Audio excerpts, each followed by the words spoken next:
দেশি মুরগি জঙ্গলে হারিয়ে গিয়েও কেন ফিরে আসে? আমরা তো আশাই ছেড়ে দিয়েছিলাম। ৩ দিন ধরে কোনো খোঁজ নেই। ভেবেছিলাম ওকে আর হয়তো ফিরে পাব না। কিন্তু ৩ দিন পর যা ঘটল তা ছিল এক কথায় অবিশ্বাস্য। এটা কিভাবে সম্ভব হলো? আসুন সেই গল্পটাই বলি।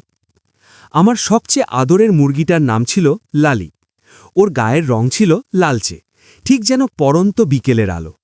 লালি শুধু একটা মুরগি ছিল না, ও আমাদের পরিবারের একজন সদস্যের মতো হয়ে উঠেছিল।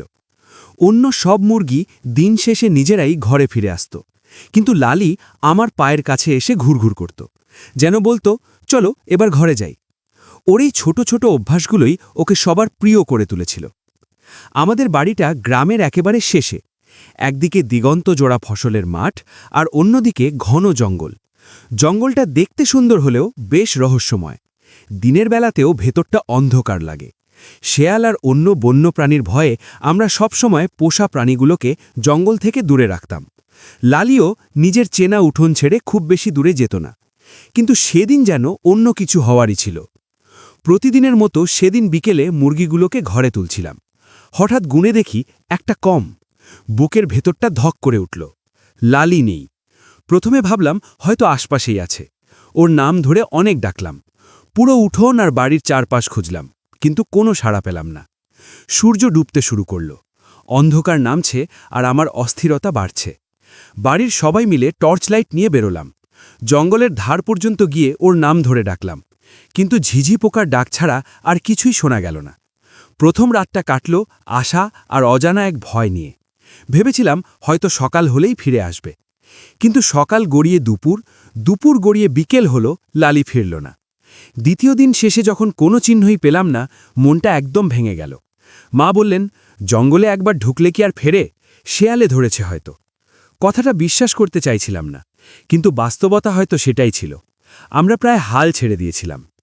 তৃতীয় দিন সকাল থেকে আকাশ মেঘলা, মনটাও ভারী। উঠোনে বসে অনমনে লালির কথাই ভাবছিলাম। হঠাৎ উঠোনের কোণায় একটা পরিচিত শব্দ কানে এলো। প্রথমে গুরুত্ব দিইনি, ভেবেছিলাম মনের ভুল, কিন্তু শব্দটা আবার হলো। চমকে তাকিয়ে আমি নিজের চোখকে বিশ্বাস করতে পারছিলাম না। জঙ্গলের দিক থেকে ধুলো মাখা ক্লান্ত শরীরে খুঁড়িয়ে খুঁড়িয়ে এগিয়ে আসছে লালি। আমি দৌড়ে ওর কাছে গেলাম। আমাকে দেখে ও দুর্বলভাবে ডানা ঝাপটালো। কোলে তুলে নিতেই ও আমার কাঁধে মাথা রাখল, যেন সব ক্লান্তি আর অভিযোগ একসাথে জানিয়ে দিচ্ছে। আমাদের সবার চোখে তখন আনন্দ আর বিস্ময়ের জল। ৩ দিন জঙ্গলের মতো ভয়ঙ্কর জায়গায় কাটিয়ে ও একা একা বাড়ি ফিরে এসেছে। আমরা ওকে ঘরে এনে সাবধানে খেতে দিলাম, জল দিলাম।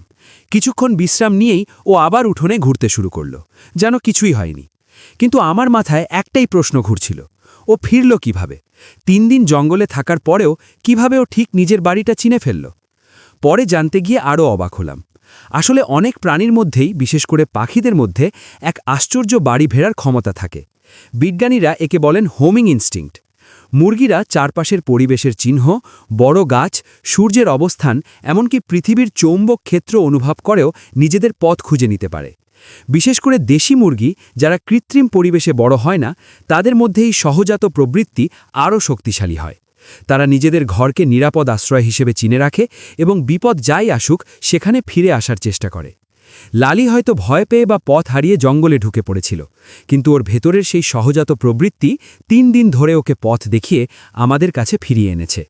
লালির ফিরে আসাটা আমাদের কাছে শুধু একটা মুরগি ফিরে পাওয়া ছিল না, এটা ছিল প্রকৃতি আর প্রিয়জনের জন্য অপেক্ষা করাটাও কতটা মূল্যবান। লালি শুধু নিজের ঘরে ফেরেনি, আমাদের বিশ্বাসকেও ফিরিয়ে এনেছে।